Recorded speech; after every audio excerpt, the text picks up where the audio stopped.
Merci. Merci à Aurélia et Olga de leur invitation. Et puis merci aussi pour l'accueil que vous nous réservez ici, qui est tout à fait exceptionnel. Donc je vais vous parler d'un livre de sort qui m'occupe depuis maintenant plusieurs années. Donc je pense que j'ai commencé à y travailler, on devait être en 2005, donc je vous laisse mesurer le temps écoulé. Et donc ce jeu, est-ce un jeu? C'est avant tout un livre de sorts, porte le nom de Dodékédron. Et c'est à ce sujet, et c'est sur un volet particulier de ce livre que je voudrais donc aujourd'hui faire ma communication. Voilà. Alors, l'état des recherches présentées ici s'inscrit dans la continuité, donc je viens de le dire, de nos travaux sur le texte du manuscrit français 14 771, conservé à la Bibliothèque nationale de France. Ce texte, du début du XVe siècle, est donc un livre de sorts, je viens de le dire. Qu'appelle-t-on un livre de sorts?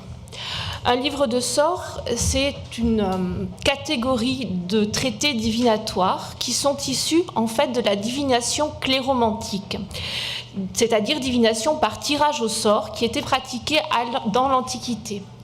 Dans cette divination cléromantique, il y avait une forme un peu plus élaborée qu'on appelait la rhapsodomancie, laquelle rhapsodomancie utilisait des livres qui étaient considérés comme étant des livres faisant autorité. En ouvrant le livre au hasard, il était considéré que la première phrase rencontrée était la réponse à une question préalablement formulée.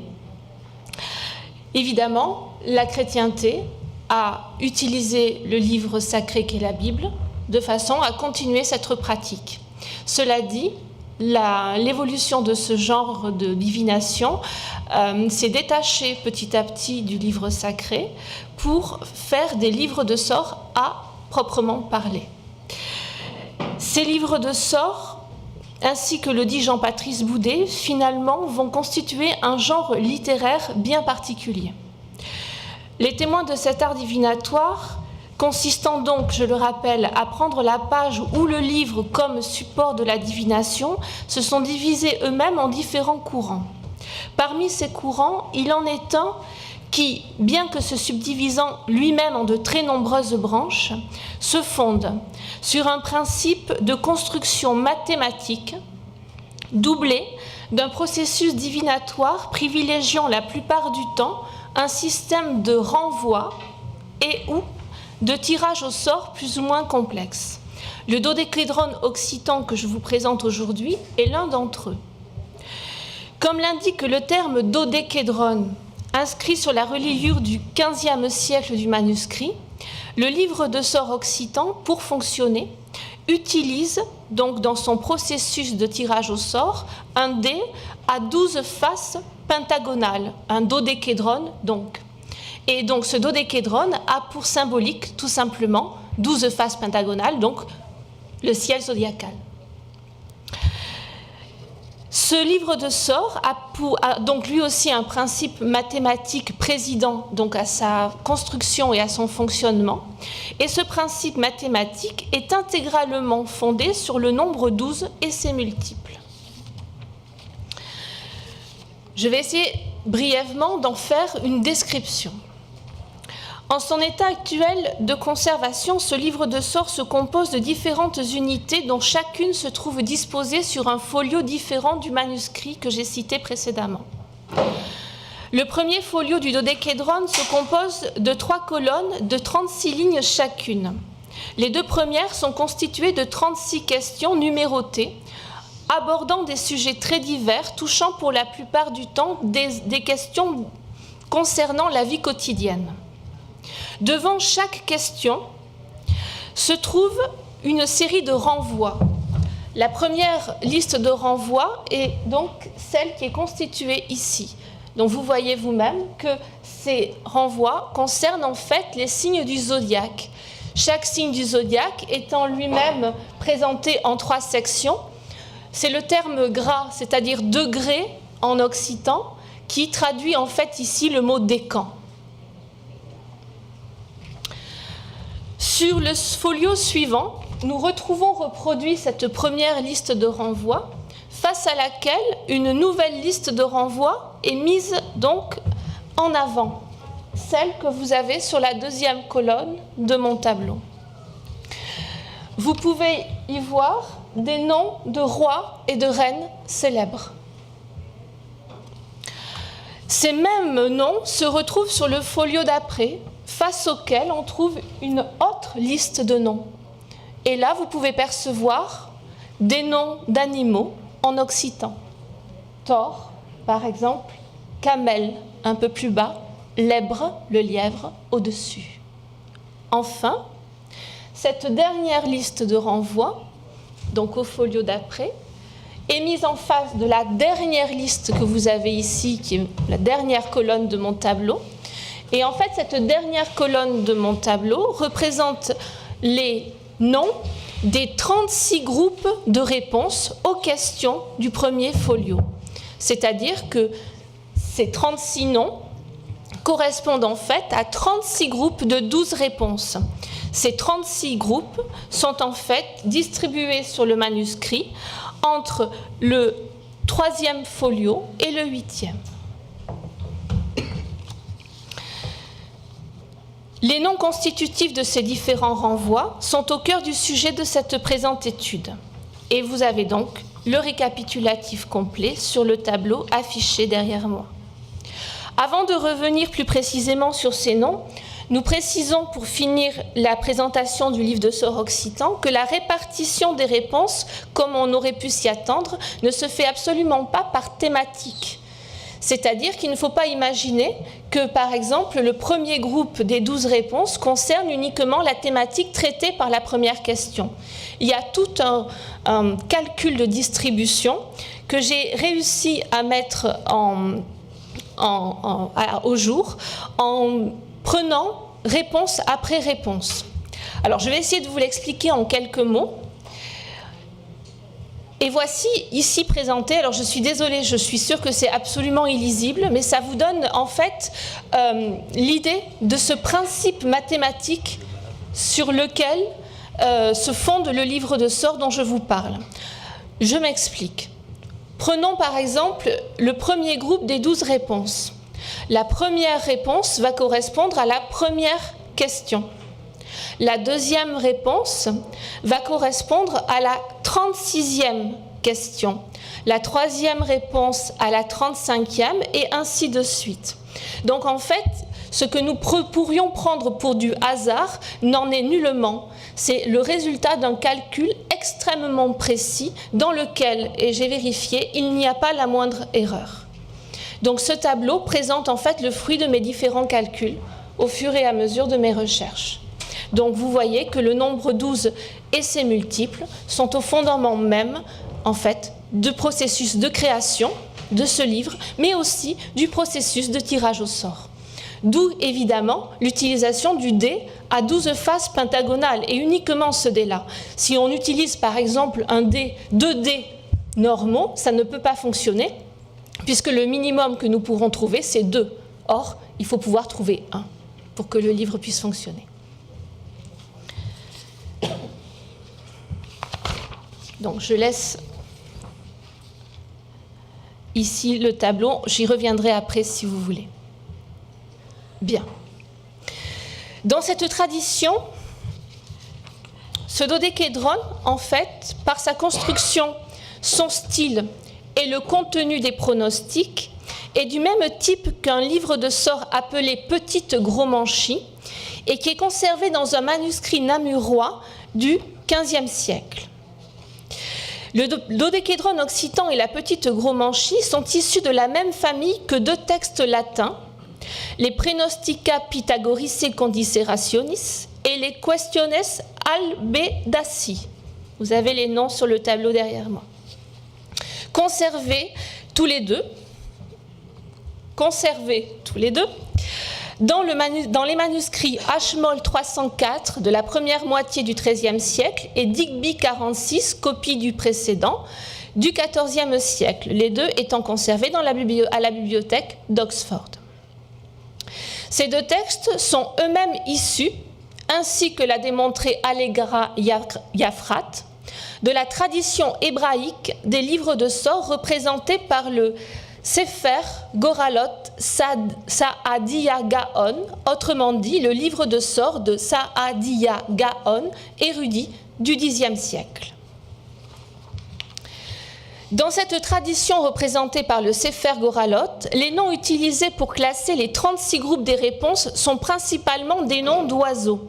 Les textes latins, le texte français et le texte occitan apparaîtraient alors comme des remaniements de cette tradition.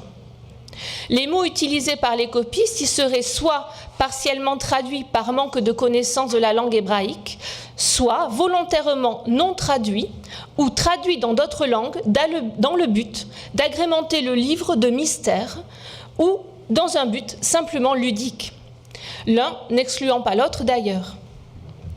Nous voyons le lien qui existe entre ces textes dans le tableau suivant, qui met en regard les listes des noms des 36 groupes de 12 réponses dans les différents livres que je viens de citer. Nous ajoutons au tableau d'Allegra Yafrat les noms utilisés dans la petite Gromanchie et dans le dodékédron occitan.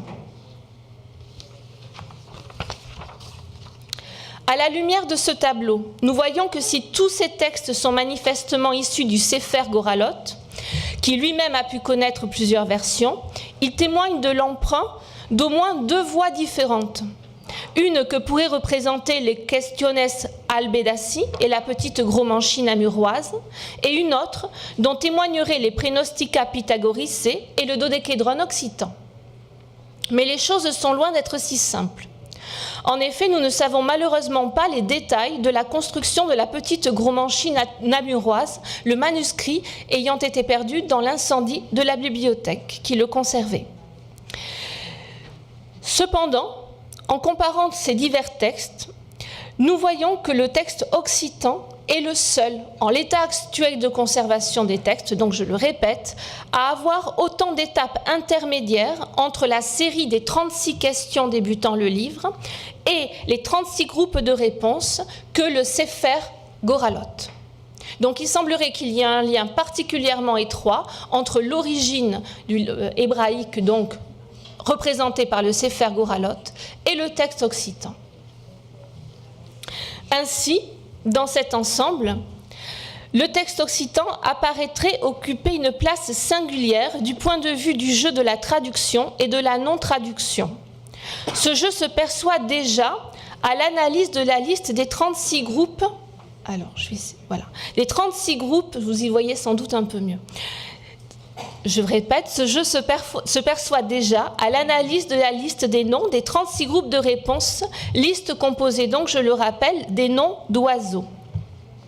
Si l'on se focalise par exemple sur les 7 premiers noms désignant les groupes de réponses, on constate que contrairement aux autres témoins, le dodékédron occitan reproduit aussi bien les noms hébreux, en translittération, pas en caractère hébreu bien sûr, que leur traduction en latin.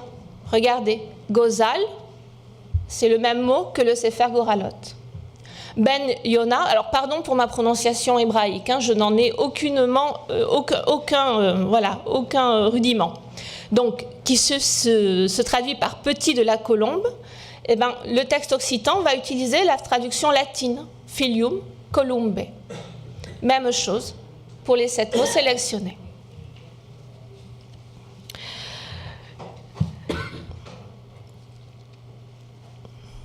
D'ailleurs, la comparaison entre les noms utilisés pour les renvois dans le Sefer Goralot Sa'adia Gaon et ceux utilisés dans le dodékédron occitan ne laisse guère place au doute concernant la source de ce dernier. L'ordre des thématiques traitées est le même, de même que les mots utilisés pour les renvois. C'est-à-dire que ce procédé comparatif exposé ici, je l'ai fait pour les différentes séries de renvois. Et il apparaît effectivement que là, c'est la translittération du livre de sorts hébreu. Alors, ce n'est pas moi qui l'ai faite, je remercie, et j'en profite pour remercier aussi les traducteurs ici présents, dont je remercie un cabinet de traductologie bordelais qui a fait ce travail. Donc, vous voyez ici la translittération donc, du texte hébraïque, Donc voilà, et là la traduction.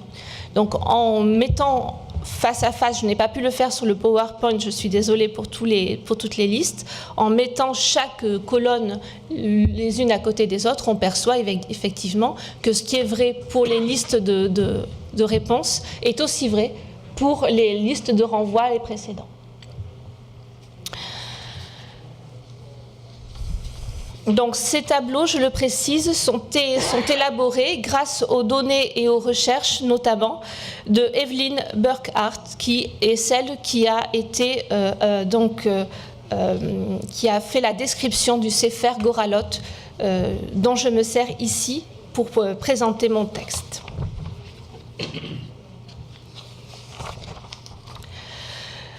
Nous remarquons donc que si la première liste de renvoi composée des signes du zodiaque a bel et bien été traduite en occitan, je vous renvoie, voilà, avec parfois l'emploi du latin pour désigner les signes, à partir de la deuxième liste de renvoi constituée essentiellement de noms de rois ou de reines, on constate qu'ils sont pour la plupart retranscrits en hébreu, sauf quelques-uns dont le titre « roi » ou « reine » a été traduit en occitan.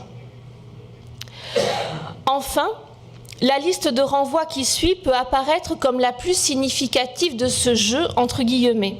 Elle est constituée de noms d'animaux, donnés donc en hébreu, ou traduits en occitan, parfois approximativement, ou même par un mot complètement différent. Dans ce dernier tableau, nous avons fait la comparaison entre les deux colonnes des troisièmes séries de renvoi. Donc vous avez la traduction en premier, la traduction du Sefer Goralot, puis les termes utilisés dans le Sefer Goralot et enfin les termes utilisés dans le dodékédron occitan. Et si nous nous centrons sur quelques exemples, voici ce que nous remarquons. Donc, j'ai mis en vert ce qui avait été plus ou moins transcrit de manière assez, assez fidèle à l'original, mais traduit en occitan. C'est-à-dire que dans le livre de sort hébraïque, on a, alors pardon vraiment pour la prononciation, kesep, que l'on traduit par agneau, et le terme occitan utilisé, c'est aret, qui lui traduit quand même bélier. Par contre, il y a des traductions exactes. Par exemple, le second exemple en jaune. Nous avons des traductions complètement différentes. Celui du bélier, par exemple, qui est traduit par le terme corbeau en occitan. J'ai mis en bleu ce qui avait été reproduit, plus ou moins, comme tel.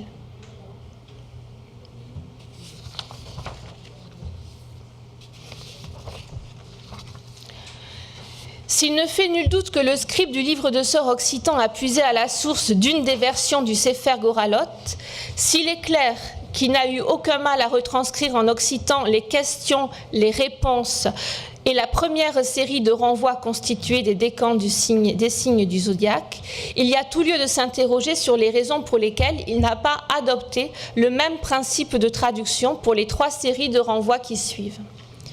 Si concernant les noms des rois et des reines, cela peut se comprendre, en revanche, pour ce qui concerne les noms d'animaux ou d'oiseaux, cela se comprend moins. C'est ce qui nous incite à penser que le scribe a intentionnellement mêlé les noms hébreux, latins et occitans. Et nous formulons l'hypothèse selon laquelle il les a mêlés ainsi, afin de donner à cette version occitane du Sefer Goralot un caractère plus ludique et plus mystérieux à la fois.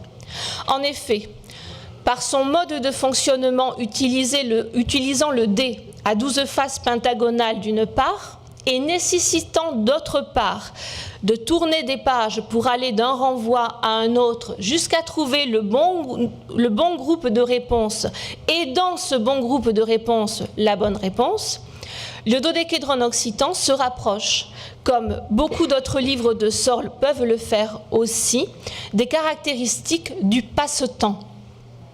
Car en effet, en l'espèce, ces nombreux renvois ne sont pas utiles pour faire fonctionner le livre. C'est ce que j'ai découvert en mettant au jour le fonctionnement du livre. Seule la dernière liste de renvois serait en fait nécessaire pour que le livre fonctionne. Les différents renvois servaient donc originairement déjà à rallonger le temps du processus divinatoire, à faire s'éloigner le moment où l'on choisit sa question du moment où l'on trouve sa réponse. Le scribe du livre de sort occitan aura voulu agrémenter ce premier jeu d'un jeu sur les mots fondé notamment sur l'utilisation des 3 langues susnommées. En outre, en l'état actuel de nos recherches, je terminerai sur ce dernier point. Nous ne savons pas si le Sefer Goralot Saadia Gaon utilise les mêmes phrases accompagnant les noms des listes des renvois que le dodékédron occitan. Nous en donnons ici quelques exemples, les phrases de chaque liste de renvois étant ensuite reproduites à l'identique, dont nous nous bornons à un exemple par liste de renvoi. Phrase type accompagnant les noms de la première liste de renvoi. El un gra d'aries terditch. Dans le premier décan du bélier, cela te sera dit. Phrase type accompagnant les noms de la deuxième liste de renvoi. Vai à Nabirot et aujas ket diira. Va à Nabirot et écoute ce qu'il te dira. Exemple suivant. Vai à Daret et sies ab son conseil. Va à Aret et suis son conseil. Dernier exemple. Vai à Gozal et crée ce qu'il dit. Va à Gozal et crois ce qu'il dit. Le scribe du dodékédron occitan aurait-il puisé à une autre source encore pour composer ces phrases, ou serait-elle de son invention? Quoi qu'il en soit, ainsi accompagnés, les mots constitutifs de tous ces systèmes de renvoi sont, d'une certaine manière, mis en scène. Ils sont utilisés, au-delà de ce qu'ils désignent, comme des porte-voix, des passeurs dramatisant le moment de la révélation du sort, des passeurs d'autant plus singuliers que dans la grande majorité des cas, leur nom devait paraître bien mystérieux à l'utilisateur du livre. Cette dramatisation est révélatrice de la spécificité textuelle du genre, de sa portée littéraire. Avant de donner accès à la réponse effective à la question choisie, chaque mot renvoie au dire ou au conseil du suivant, provoquant un effet de suspense, une réelle attente du sens. Ils deviennent ainsi des sortes de figurants dont l'unique réplique sert à aménager l'impact de la réplique finale. Ils deviennent de jolis outils, participant au processus matériel et spirituel de la divination au même titre que le dé. Les livres de sorts sont les seuls supports de divination à utiliser les mots de cette manière, à la fois comme moyen et comme but de la divination. Il s'agit d'instrumentaliser des mots pour en élire d'autres auxquels on octroie le pouvoir de traduire les sentences du sort. Et, en leur sein, le dodékédron occitan, par son jeu de traduction et de non-traduction, faisant intervenir plusieurs langues, en constitue un très bel exemple dont nous n'avons pas encore percé tous les secrets. Je vous remercie.